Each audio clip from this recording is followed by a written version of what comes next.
Hello and welcome to this HousingLIN webinar about designing intergenerational housing and communities.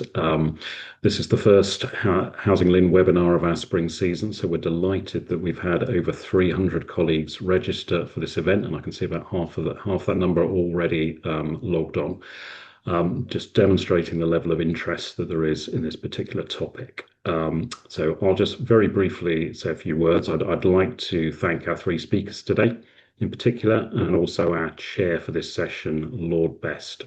So I'll now hand over to Lord Best, who will set out in a bit more detail the content of this session and introduce our three speakers. Thank you. Over to you, Richard. Thank you, Ian, and thank you, Sally.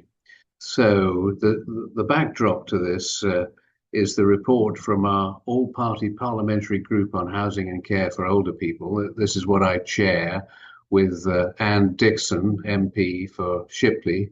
So we've got a Lords and a Commons representation as co-chairs.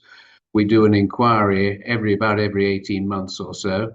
And this was our inquiry called Creating Intergenerational Communities, which was done for us. All the hard work was done for us by the HousingLIN, Lois Beach in particular, and Ian Copeman alongside. Terrific piece of work. It's been an incredibly well-received report. I think we started off as a kind of nice to have, the intergenerational dimension. Let's have a look at that. We've come away thinking, hey, this is really an absolutely central part of what we should all be about. What we discovered was that unwittingly, not meaning to, we were segregating older people and younger families from each other. We were doing that by all the major developments, the house builders, Mr. Persimmon and Mr. Barrett and company, all doing schemes, 500 homes, 1,000 homes, 1,500 homes, all for young families, or families at any rate, without any thought that they might integrate within those major developments accommodation specifically for later living. We certainly weren't doing Part M42, enabling everyone to be in a lifetime home. So they were segregating, keeping out older people from these major developments going on up and down the country without really consciously deciding we don't want older people here. But that's the outcome. If you aren't planning for and thinking about the needs of older people alongside younger families and the good things that flow from that, the mutual support for each other that comes from having as neighbours older people, younger people, mixing in the same place.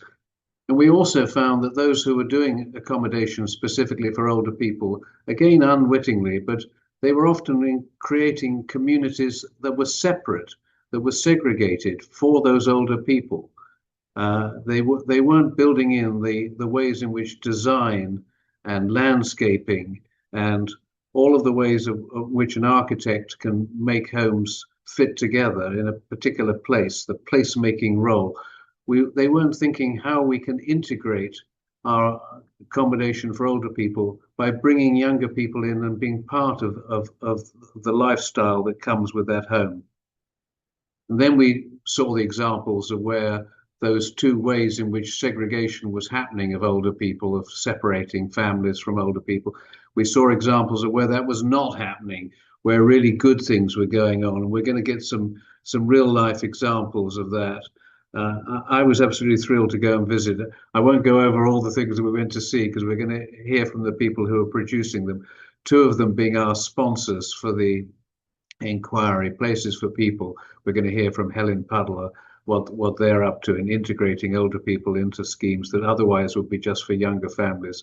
And John Glenton from the Riverside group, our other sponsor, telling us about developments in which older people and younger people are sharing the same building that provided by Riverside in a really creative and useful way where people help each other, neighbours, good neighbours, young and old, within the same building, people with special needs, people who are older, people who are living in close proximity and offering each other all kinds of help, and in an informal, natural way, which was just a joy to go and visit and see for oneself. So we're gonna see how, rather than being just an afterthought, just a nice to have added extra, the whole concept of having intergenerational housing makes a huge difference to people's lives and is being practiced. There's, for real, we are seeing places in which this is being taken as a serious component in the developments that happen, and what a difference that makes. So it's my pleasant duty to introduce the first of our speakers, and that's going to be Shaun Carr from Melfield Gardens, Lewisham. This is the scheme by Phoenix Community Housing that we all visited and found incredibly impressive. So, Shaun, you're going to kick us off. How is it done? Thank Intergenerational communities. Absolutely. Happy to talk. Thank you, Lord Beston, for HousingLIN for hosting today on this important topic. Very happy to talk a little bit about what Phoenix have been up to, particularly Melfield Gardens, which is the UK's first purposely designed, intentionally designed intergenerational scheme. And I can just talk a little bit about that now. So if you don't mind just flicking onto the first slide, please, I'll just very briefly position Phoenix Community Housing. It does have a sort of direct bearing on how we went about this and why. I guess the question why we've done this really, which some of you may be thinking about or have other considerations in this regard. So we manage just shy of 8,000 properties in Lewisham in London, southeast London. Importantly, we're resident led, so we're a community gateway housing association. So what does that mean? We have a tenant chair, and up to half the board are residents. So we have a very strong resident voice through everything we do. And if we can just go on to the next slide, please. Particularly around development, it impacts quite highly, I would say, in terms of how or what the needs are, but how do we best meet the needs, local housing needs through the development programme. So just briefly, the context of our sort of wider development strategy, how Melfield fits in and where it sort of was born from really was a lot of thinking around these sort of key principles. So the first one is around that we meet sort of local resident needs at every stage of their lives. Easy to say, but in practice, that point Lord Best just touched on there, which is the intentionally designed age-appropriate schemes, essentially, and how the intergenerational model has a role to play, we believe a strong role to play in meeting resident needs, particularly in the later stages of life, but also I'll talk a little bit about how the two-way benefits are very much the students that live in the properties as well have reported very positive feedback. Resident consultation and in community engagement, you're not surprised to see there, but again, being resident-led, that becomes much more core, I would say, and takes up a lot more time, and therefore we have a better informed product as a consequence, is the benefit of doing that. Place shaping, I'll talk a little bit more about that, but essentially it's sort of built in our areas of operation and very much joins up existing provision rather than just dropping something in that's in isolation. And then the final one, I think, again, important in its own right, that innovation, the pioneering to try something different. This was and is the first one, I guess, intentionally designed. There's lots of other, and we hear more about some other great schemes, and no doubt others on the call will have their own experience. But it's also Passivhaus. It links up with existing extra care nearby, and I'll talk about chain lettings, about how it supports much greater housing need being met, not just the people moving into the new properties at Melfield. Next slide, please. So Melfield Gardens. So I just wanted to spend a minute or two on the brief. So what is it trying to do, and where did this start? So some of this is just building out those principles. So that first point is it's very much grounded in the community. You'll see in a map in a minute how it relates to existing provision, and we wanted very much to build on and create those stronger links in the community that was already there. And I think the feedback so far is we've sort of gone some way to doing that. And next slide, I'll come on to that in a second. We try to work to very high design standards. So we don't build, I would say, high numbers of units, but what we do, the idea is it's very much tailored to meeting those local housing needs. In this case, there's 30 flats that are one-bed flats for over 55s. And it is independent living. It's not extra care. So this is people living in their own flats in their own way. And the second part of this was really the next two bullets there about focusing on right-sizing homes and chain lettings.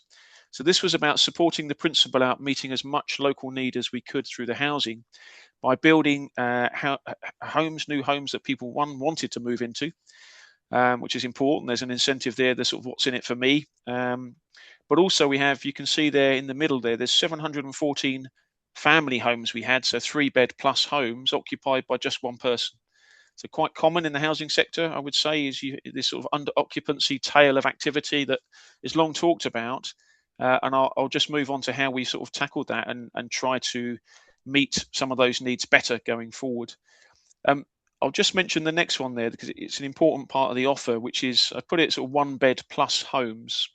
So they are one-bed flats, but we put in a flexible room. So we've called it a study on the floor plan, but it's designed to offer flexibility around everyday living. But it can also, it's been designed to accommodate a bed for an overnight carer if necessary, or family members that may need to stay a little more often if the resident needs that additional support. So it's not a bedroom. It's very deliberately not a bedroom, but it can be used for that flexible day-to-day living, but also overnight accommodation should someone need that at some point in their tenure in the property.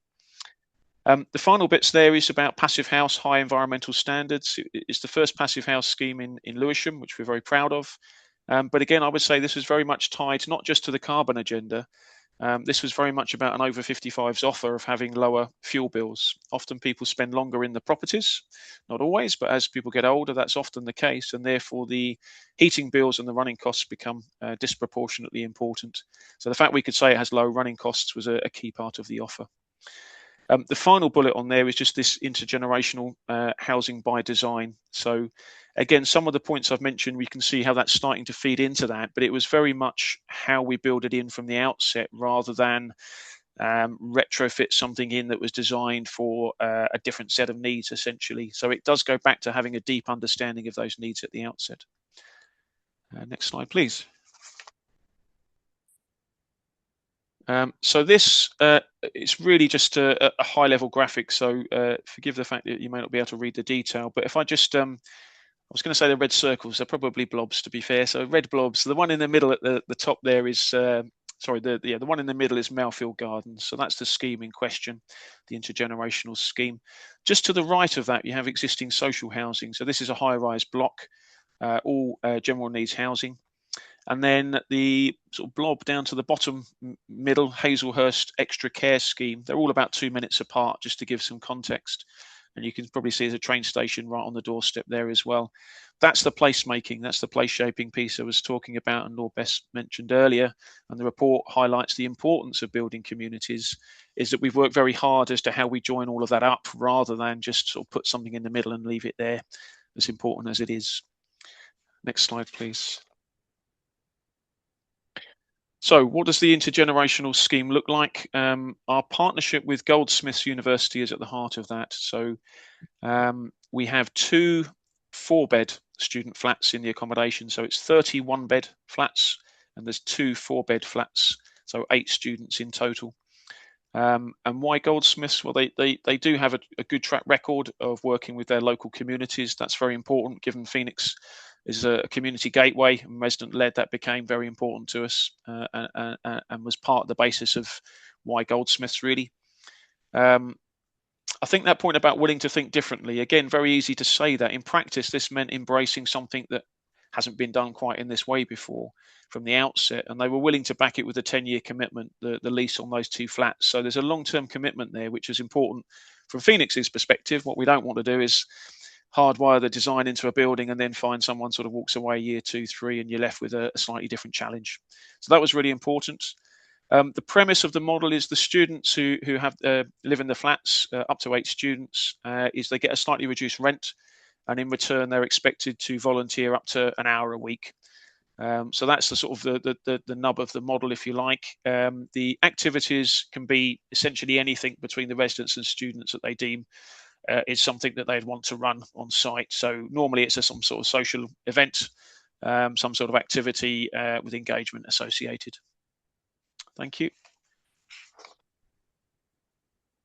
Just a bit of a snapshot. So again, I talked about high design standards. For I know some people on this call have been and had a look. Anyone that's interested is welcome to come and visit. But that design standard is key, and we try to do that across the schemes that we do. It has won a number of design awards. So I only say that because I think it's part of the offer to why people should downsize and move in, becomes the quality of the product as well. So we did target those under occupiers in our own homes. So when we looked at the housing need, that 700 odd figure I mentioned at the outset, we could target some of those to say, look, here's a high quality product, 1-bed flats, 1-bed plus flats, that may be more suited, and therefore part of the attraction was the quality of the scheme. They're all level access, so there are sort of other design standards more specific to the product. Again, the intergenerational living. We've got a number of wheelchair adapted homes there.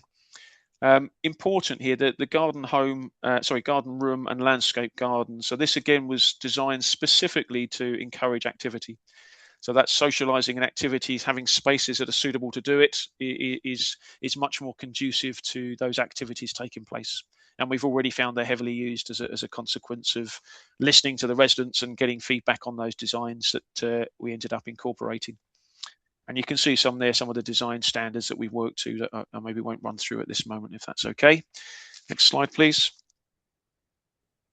So again, I don't expect colleagues to be able to, people on the call, to read the detail, but on the left-hand floor plan is the 1-bed unit. And in sort of simple terms, the bottom left sort of grey colour, that's the bedroom. The slightly sort of lighter blue colour to the sort of right at the bottom in the middle there, the bottom middle, is the sort of the plus room, if you like. That's the one that family members and care workers can stay over in. It's labelled a study, so as I say, a lot of people use them as studies or spare sort of storage capacity, but that's that flexibility that's been designed in from the outset. The floor plan on the right, you'll see the sort of the grey sort of coloured boxes, the 4 boxes. That's the 4-bed, one of the 2 flats that are 4 bedrooms. And again, you can see that's specifically designed to accommodate student living or multi-occupancy living, with that sort of larger living space down the bottom end of that floor plan as well. Next slide, please. So part of this is assessing the benefits. So I would say that, again, in simple terms, listening to people living there is you get a sense very quickly that the feedback has been running just about a year now, has been very positive. About 23% last time I checked of residents had taken part in activities. So I think an important point, some people don't want to, but up to a quarter I think is pretty good. Most measures on One Housing site have interacted with development so far. I think they've conducted just over 1 a month, something like that, give or take. So we will be looking at this in more detail with Goldsmith, a joint piece of work. We'll be doing sort of periodic surveys, and we'll be looking at some of the wider sort of benefits as well, and measures such as tenancy sustainment, social engagement, tackling loneliness, some of those key factors that the report, APPG report, highlights, we'll be looking at as well. And there's a few bits about lessons learned I'm happy to maybe share if it comes up in the questions, given a bit of time here. So next slide, please. Last couple. Again, just to give a feel for it, some people on the call may be interested about the costs and timescale. So from planning approval through to completion was about 4 years. It's 100% affordable under the London affordable rents, which is slightly above the social rent. There was a slight issue. Some people downsizing were on social rent, and they're moving to a smaller flat with slightly higher rent. So we had to work through some of those challenges, which we did. You can see the total scheme cost. I think it was slightly higher actually the outturn, but something like 15-16 million total cost, of which 3 million was grant. And you can see the average cost there per home for the area we operate in wasn't unreasonable, but also factored in some of the higher design costs around Passivhaus and the like. Last slide, I think it is, or penultimate slide. Yeah, so this was just a bit of the downsizing, the chain letting. So just to give a context around this, it has its own sort of important narrative, which is we managed to move from that 700 odd figure, 17 people moved into new homes in Mayfield, which freed up 17 family homes, you know, like crown jewels really in social housing that most people will appreciate.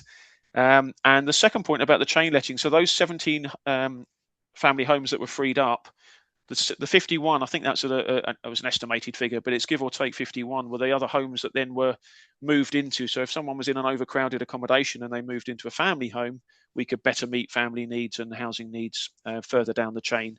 So really important sort of subtext and sort of benefit to this. Final slide, and I'll leave you with this. So some people say, what activities do people undertake in an over 55 scheme? Oh, it's not come up on the screen. Maybe it's not there. Is there one more slide, or is that it? There you go. Thank you. So there you go. That's I'll give you a flavour of that, what people get up to in some of the schemes. I'll maybe say no more. I'll leave that there. Thank you. Great. Shaun, thank you so much. Look at that. Lively nights out with the Goldsmiths gang. I had the pleasure of cutting the ribbon for the opening. I'm very proud to have been a tiny little part of this excellent scheme. There's a brilliant atmosphere of the young and the old mixing together. There's rather a nice picture. I don't know if anyone can see it on the screen of one of the residents and one of the Goldsmiths postgraduates. But a fantastic scheme. Thank you so much. And credit also to Levitt Bernstein, who are the architects and who've won lots of awards, and rightly so. Moving on, creating mixed-age communities. And this is the Places for People, their Newtown developments, and Helen Puddle is the strategic project director. Helen, you're going to tell us about what Places for People are up to. Hi, thanks, Lord Best, and thank you, Shaun. Really interesting. And one thing that struck me was that willingness to think differently and do things differently. And I think it's incumbent on us all in this industry to really do that if we're going to make a difference for our communities going forward. So if we just go to the first slide, just for those of you who don't know us, because I think it's relevant to the context of what we're discussing, we're a slightly unusual outfit. We're the UK's leading social enterprise, and we work across these kind of 6 areas. But we have a common goal to support and create thriving communities. And what we're trying to do is join the dots across our communities and across our organisation to really add value at all points where we interface with our customers. We manage over 250,000 homes. We've also got 100 leisure centres that we manage, but we're trying to bring that leisure element into our communities, as well as the developments bit of the business, which is where I sit. If we go to the next slide, please. So in the development sphere, we've been really thinking about how we can deliver social value, and it absolutely applies to kind of all generations. So social mobility, homes for life, but this crucial one about creating thriving communities. So these are kind of the cornerstones of how we approach each of our developments. And then it's about creating thriving communities, inclusive, mixed tenures. And I think what we're finding is that lots of things that might be appropriate for the older generation are also really beneficial for other members of the community as well. So they're not mutually exclusive. So it's much better to think of these things comprehensively when you're planning from day one, if you can do that, and then take the lessons learned back into existing communities. If we move to the next slide, please. So there's a couple of here, sort of 3 thriving examples we give that are good examples of intergenerational communities. I'm not going to speak too much about the details. You can see them. They all have the classic element of the homes themselves, so retirement living, older person homes at Long Nidri, and then a care home at Brooklands. But I think what's really key about these communities is how they're operating and function. It's way beyond just the building themselves. When I last went to Brooklands to show someone around Brooklands, and it's not my scheme, I can't take credit, but by virtue of having to find place for some spoil on the site and to create noise, prevent a noise barrier between the motorway and the housing development, a big kind of hill was built and beautiful footpaths were put up with it. And when I was there, I met an older lady who walked up there every day, sat on the bench, looked across to where she lived with her husband, who had sadly passed away, and it just gave her somewhere safe to walk because it wasn't dark and dingy. It gave her a good bit of exercise, so she was really, really fit. And it came out of, that hill was there, A, to save money from losing spoil, but B, to create a noise barrier as well. So it just goes to show how this isn't about spending extra money to make communities intergenerational. It's thinking really smart and thinking outside the box. And it was really lovely to hear how she was really very part of that community and felt really at home there. If we can move on to the next slide. So the development which I'm leading the team on has been in the making for nearly 20 years, and I would not profess to have been involved that long. I'm just the current custodian of that team. Gilston's a very large new town right adjacent to Harlow. It's set around 7 villages around a sustainable transport corridor, which I'll come on to. And we are delivering our element, recently been announced in a joint venture with Barratt Redrow, which is going to really help us deliver housing of quality at pace. But because we're partnering with them for the next 30 plus years and we're going to be there with our customers in perpetuity, it really means that they're investing in it, and we're all invested in making the right decisions now for the longer term benefit of our community, which is really important. And there's a further village being delivered by Taylor Wimpey, who've bought into a lot of our strategies, including our long-term stewardship strategy. So the numbers are here. I won't bore them, you can read them yourselves. If we can move on to the next slide, please. So one of the things that really, there's some big infrastructure going on at Gilston. We've got £275 million worth of off-site infrastructure. In terms of how you bring forward these new communities, particularly at scale, it's about collaboration and working with partners. We're part of the Harlow and Gilston Garden Town, which was put together by 2 county councils and 3 district councils, and they managed to secure £175 million worth of HousingLIN funding, because they've created, or going to create, a wider sustainability transport network, of which we're a part, and these are the 2 major elements we're delivering on behalf of the Garden Town. And that is going to mean that we can create a much more sustainable new community, unlock some existing transport issues for existing residents, and hopefully encourage people from cars into sustainable modes of transport. There's a 60% modal target wrapped into planning. But it's about partnership. We couldn't have done this as a housing developer or as a social enterprise on our own. And thinking about bus subsidies as well is also important. But this is what will set the foundations for making this truly intergenerational. We can move to the next slide, please. And this is the plan. You can see the pinky colours are the different villages, and there's that sustainable network corridor. So in theory, within 5-10 minutes of any of the houses, you'll be able to kind of go down to a bus that will operate at kind of 5 minutes, which will underpin and support to start with until it becomes self-sustaining. So, and that links into Harlow at the south with train network. But the idea is we'll also be bringing in amenities and facilities for communities for everybody of every age, including employment, so that people don't have to travel far. They can if they want to, but it will be a truly sustainable community. It's thought through, it's not just about the homes. We can move on to the next slide, please. So the spaces between the homes, I think this is really, really important. If we can just go back up one to the space beneath the homes. So we're lucky at Gilston that we've got an awful lot of green space. It's about 1,000 hectare site in total. And the idea is that we are going to really think about what we put into those spaces. So the slide before sets out that there's going to be 5 new parks, major parks, allotments, community orchards. But as we're going to be coming forward and developing these amenities, we're going to be working with the existing and the new community, because there's not going to be a red line between the new communities and old. It's really important we merge the barriers and it just becomes a new area. But we're trying to put in things where people feel safe, people can really live their lives well. And things like those micro connections are so important.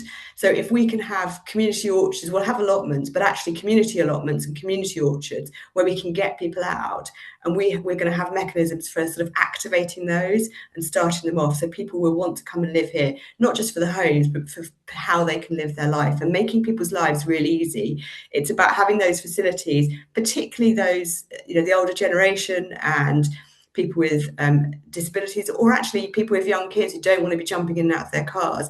It's making life really, really easy and having those things and amenities orbiting around them, but without it just becoming a completely built environment. We're also looking at food growing opportunities in agriculture as well. So it's trying to think about how will people live their lives in our new town. The homes is this slide. It's sort of the last thing, the homes are the lifetime homes, all that stuff's really good and important. We have the standard Section 106 obligations to provide a minimum of 130 extra care home, but actually we're talking to the existing community and focus groups for the new community about what they want to see here. And that is everything from, from care homes and supported living, which we do at PFP. We'll hopefully beat the affordable homes in Section 106 using grant funding, as long as we can make it viable. But it's really making sure someone can move here day one, and right the way through a generation. They can maybe move here as a baby and still be living here if they want to when they're retired, and families will be able to live together either in the same homes or spaces or very, very close and be able to get around to each other. It's really important that we really think that through. The next slide. One of the ways we're really going to underpin all this is by quite a forward-thinking, groundbreaking community long-term stewardship solution. Nowadays, local authorities less and less take on board the open spaces and the parks. They don't just get handed across to the local authorities. Local authorities are massively under pressure managing kind of education and social care. So we need to set the plan now. So we've put an awful lot of money into our model to fund these facilities. So these facilities, anything that's to do with the community, for the benefit of the community, will go into a long-term trust. And that trust will be partly funded by some of the residents for what's very immediate, but also will be funded by ourselves and other developers who build out here. And we've built that into the model from day one. That will make sure those are maintained, but also adapt to meet the needs of this community as we move forward 10, 50, 100, 150 years from now. The other part of that long-term stewardship trust is really critical. It's about the community development. It's about getting people to really want to be in their space, to set up activities. It isn't just while we're doing it to try and sell homes. It's how do you create a community in a very relatively short space of time. It's going to take 30 years to develop out Gilston, but this Gilston is the size of Stratford-upon-Avon, which has taken hundreds of years to develop. So how do you gain that sense of ownership and place for people, so people will want to live and work here going forward? And again, that last point about integration with the new communities. We have Harlow to the north, a big kind of town, and then we've got 3 to 4 very small, quaint Hertfordshire villages, and we're very mindful of how we kind of embed in that. But in 100, 200, 300 years time, people won't see it as the Gilston villages and then the existing villages in Harlow. We want it to be seen as kind of one area, one community with a number of sub-communities involved. Thank you very much, Helen. Thank you. That's terrific. And there's, I was just going to finish up just saying what we try to do on our things is living a day in the life of our residents, and we can kind of probably stop here, but it's how are our residents going to live here? And when we speak to our architects and we brief them on the master planning, whether they're designing a building or a park, how are people going to live here, and how do we get grandparents feeling safe walking around at night, going to cafes and restaurants, etc. So yeah, that emphasis throughout all the things that you're doing on the landscaping that brings people together, on the placemaking, that your stewardship of the public realm that is all about people meeting informally, mixing, parents and grandparents in the same place. It's a fantastic theme. Really, many thanks to you and to Places for People. Our final presentation is from John Glenton. I had the pleasure of visiting John's developments in Hull. Supporting independent living, Riverside's innovative extra care developments in Hull. John. Thank you. Good afternoon, and thank you, Lord Best. So I'm John Glenton. I'm the Chief Officer for Care and Support at Riverside. Riverside is a national housing provider. We've got around 77,000 homes, and 11,500 sit within our care and support part of the business, which includes some intergenerational extra care schemes, including the 3 that Lord Best just mentioned there in Hull, which I will feature a little bit later on when I continue working through my presentation. So we wanted to be involved in this inquiry at Riverside because we've seen firsthand the benefits of intergenerational housing. In our experiences, these services can be transformational for residents in terms of happiness, well-being, and overall sense of health and well-being. Now, the APP Inquiry report provides evidence of the positive impact of intergenerational housing, but this approach isn't new. So I think what's relatively new is deciding to create communities based on age alone. Historically, that was never the practice. So in the UK, we know that we've got an ageing population, that we're living longer. And as we age, safe, affordable and supportive community-based housing can help people to not just live longer, but to live well and to live a better quality of life as we age. So in the UK, we've got more single households than ever before. So around 29% of households in the UK are now single occupancy. That's the greatest number since records began. And many of those households are older people. Now, we also know that isolation and loneliness can have a significant impact, a negative impact on an older person's physical and mental health.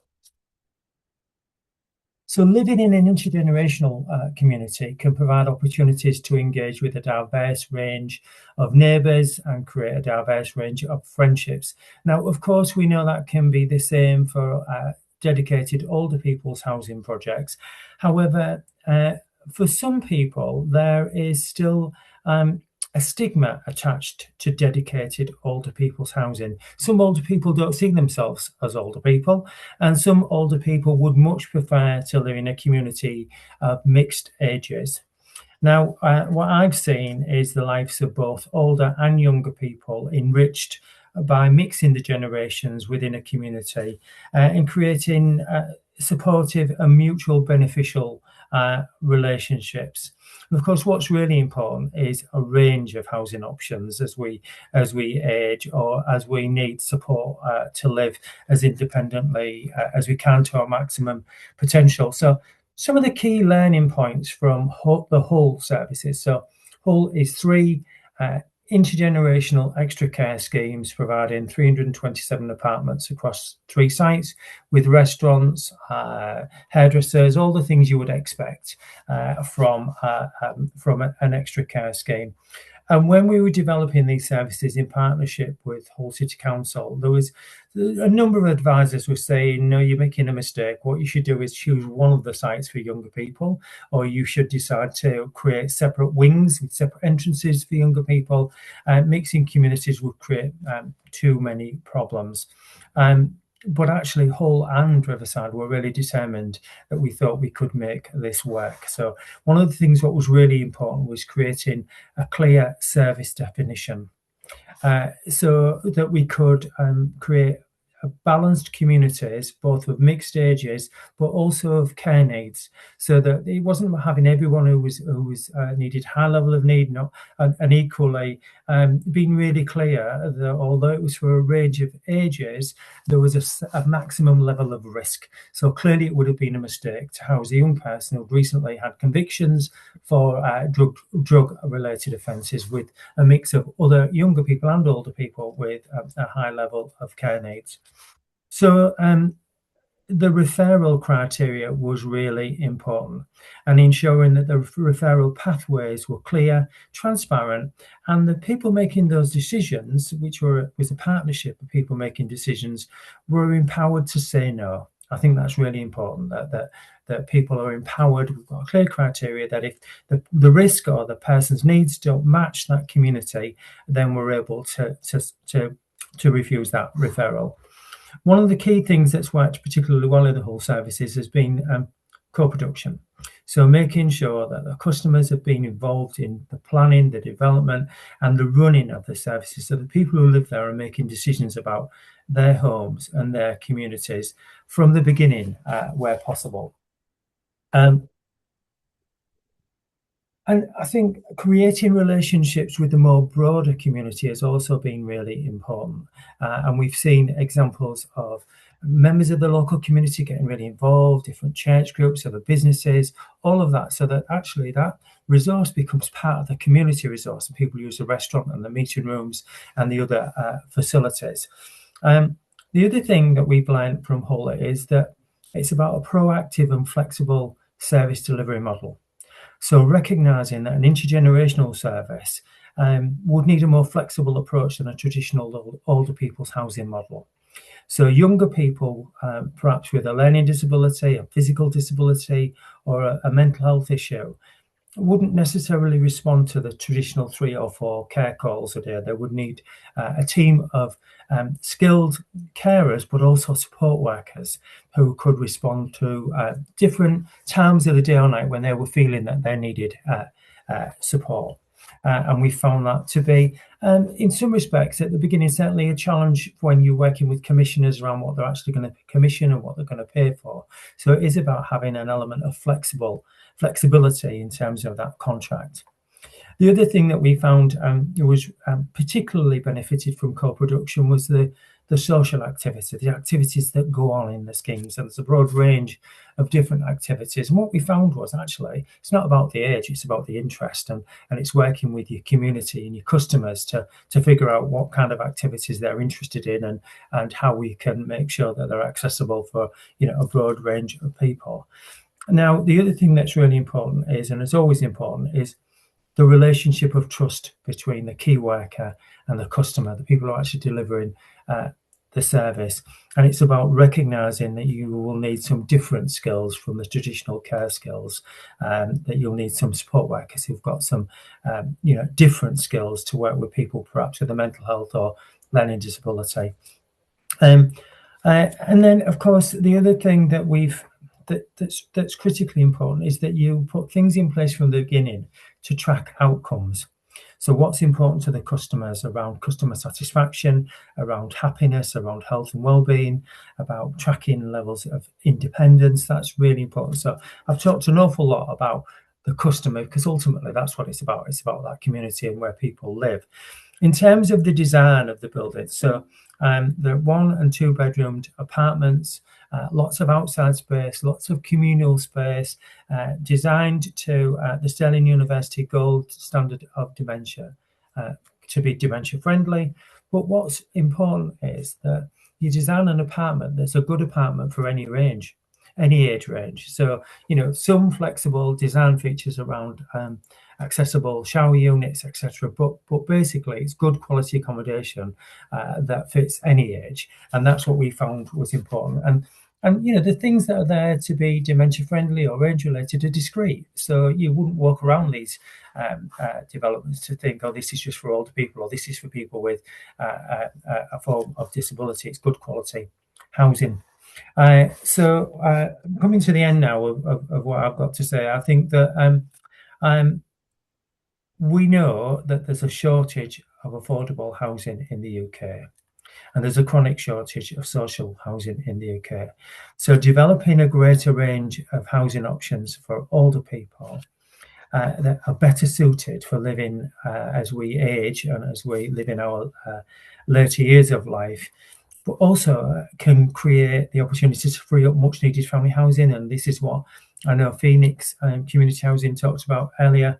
So when we talk about providing a range of older people or intergenerational housing that's accessible, also means that we're encouraging people to make plans for the future and go to a home that they can live in for the rest of their life. And the upside of that is that we can free more family housing that can address the number of families now who are living in temporary accommodation, more people living in temporary accommodation families since records began.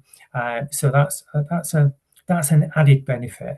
But also the intergenerational element can remove some of the stigma of I'm not going into a place that's just for old people. And I think generally we as a sector have got some work to do around how we publicise what the different forms of housing for older people or intergenerational housing schemes actually are, because I think the general population don't actually know the difference between, you know, an extra care scheme, a retirement living scheme, a care home, that type of thing. Okay.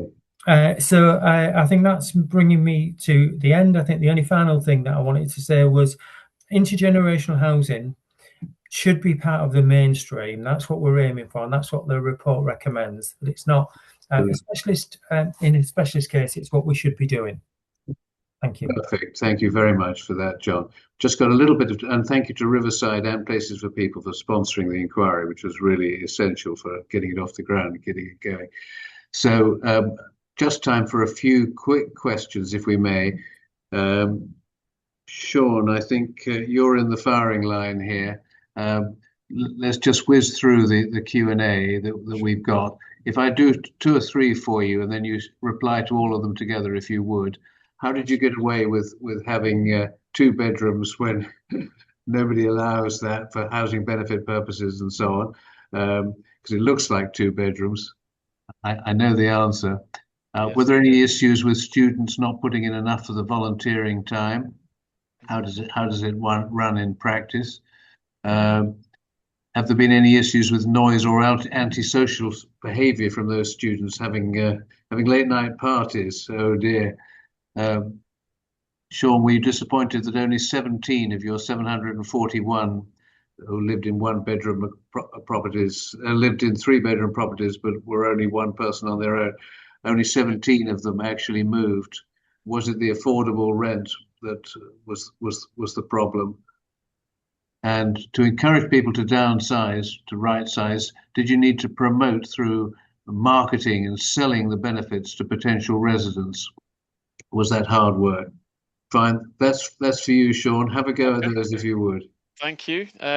Yeah, a whole range of issues there, so I'll do my best. First one, yeah, quite an easy one. So the bedroom size was deliberately below the design space standards. I think it was 6.7 meters squared, whereas the minimum bedroom size is about 7.5, I think it is from memory. So we deliberately sized it that way to not run into that challenge. So that was a conscious design intention. Back to that design, intentional design, I guess, otherwise you do hit exactly that issue.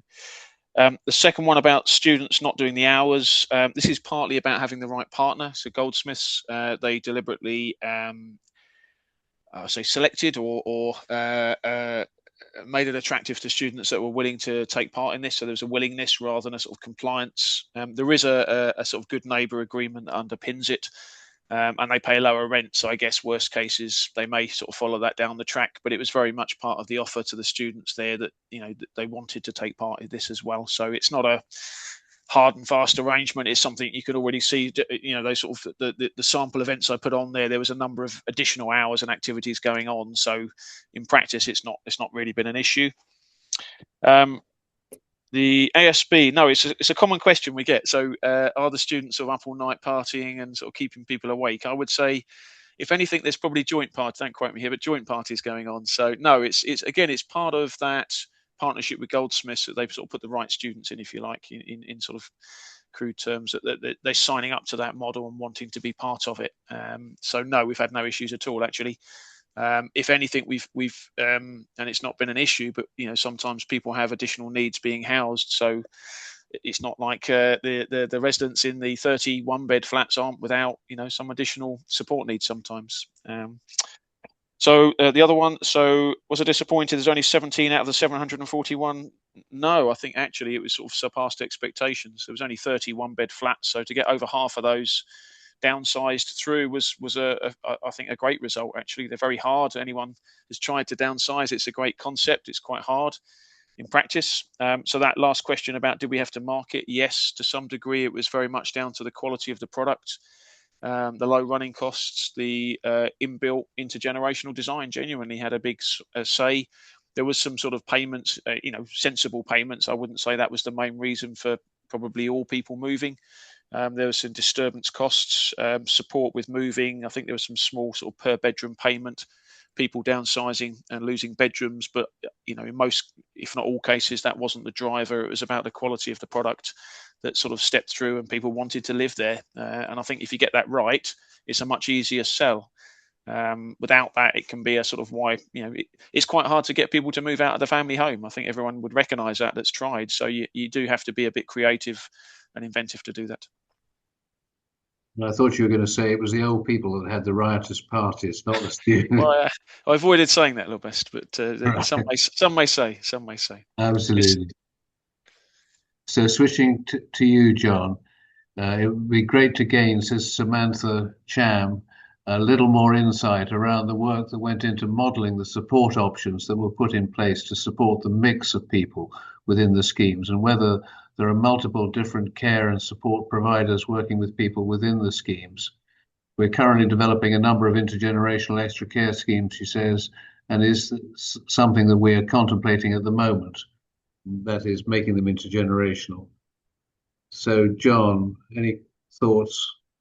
Yeah, thank you. So I think it's fair to say there was an element of trial and error, certainly at the beginning, and the strong partnership with the commissioners was really important.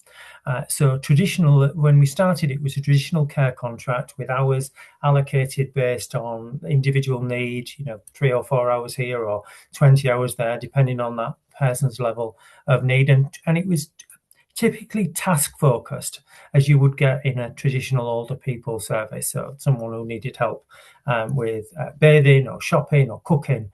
And what the commissioners did working in partnership was they introduced support workers, which would be much more in tune with what you'd expect from a supported housing setting. So as well as the traditional care provider, which isn't Riverside, we don't actually provide the care, we provide the housing management and the support and all the activities and all the facilities management. So we have a care provider which provides care, and then we have a support provider, which is Riverside, providing that traditional supported housing level of support. But it was definitely a trial and error case, but we'd be happy to share more information offline with you around that. Great. Thanks very much, John. So Laurie Pinkerton-Rollett says, when trying to free up family housing, when older people are downsizing with their worldly possessions, how has storage been addressed in these new schemes? I like this question. Shaun, did you have a problem with storage space? It depends how much people have, is probably the honest answer. But no, we deliberately built in, so you probably wouldn't have seen it on the floor plans, but there is additional storage space built into the flats again. So that sort of intentional design try to accommodate that sensibly. Obviously, there is a reduced space per se, but sensibly we've tried to cover that off. And some of those sort of +1 sort of bedroom space, the study space, people use for storage. So there is quite a lot there. Happy to share the details, or if you scroll in on the floor plans, you can see a little bit of that in action. It's quite common in Germany and in Scandinavia to have these cages.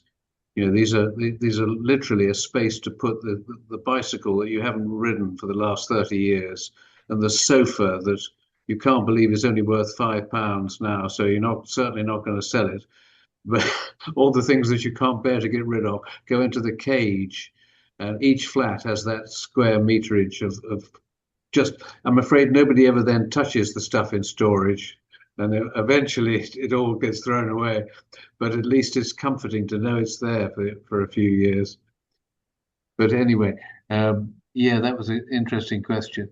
So an anonymous attendee says, I noticed that there were only 4 M43 wheelchair flats, which wasn't in the London plan. I'm afraid this is you again, Shaun. In the London plan requirement for 10%. What was the reason for that? Well, there was 31 bed flats, and there's 2 4-bed flats, so that's 38 flats. So we always err on the side of caution. So there was. Oh, right. Does meet somebody's maths wasn't as good as yours. I didn't want to say that, but no, I think genuinely we do try to err on the side of making sure that's covered off. That's a key requirement for the grant. Yeah. Now, in the report on page 40, the example of Birchgrove reveals that some people at lower than market rents have led to the scheme failing viability. That's the old problem of viability. Oh, I hate that word. But that's what's determining how much social rent we're getting out of these schemes. But the government's £39 billion now on the table for the next decade. That is 60% social rent. So we're going to have to up our game if we're to honour the requirements of the new funding. We've time for one more quick one. Are you looking at options of partnering with other RPs who might deliver older persons housing alongside general needs? Perhaps this really, Helen, might come across to you. Yeah, sorry, I just picked up. I did answer a couple of the other ones in the answers if people are asking me questions. Oh, okay. We do have some of our companies do deliver kind of older person housings as well, but we are always interested in partnering with other partners We are always looking for like-minded people to partner with to make sure we deliver truly intergenerational and thriving communities. So yes is the answer. And just because I think someone also asked about the percentage, the Section 106 is driven from kind of needs assessments of the local area, but just because we have a minimum level of extra care doesn't mean that's all we're going to be putting in. We'll be working with partners in the local community to put in what we need as we move forward to delivery over the next 20 to 30 years. Fantastic. Well, we're coming up for time, and I think we've done justice to most of the questions that people have asked. So thank you, panelists, very much for that. I think that when I came into this inquiry, all these inquiries are interesting. Somebody was saying that older people's housing is stigmatized because some of it's rubbish, and that's quite true. There's some awful old sheltered housing that's now completely outdated. Our last report was about that, so I recommend our report on that from the APPG, again with the HousingLIN doing all the hard work. It was all really worthwhile. But with this inquiry, I think I've come to realize that this isn't an add-on, this thinking it's a nice idea to mix in some older people to the family housing or be a bit more outward looking if you're doing the housing for older people. It's much bigger than that. It's a real dimension to what we think, how we think about the housing for older people and for families. And everyone on the panel has contributed to that realization. It's the future. We've seen the future. Great stuff.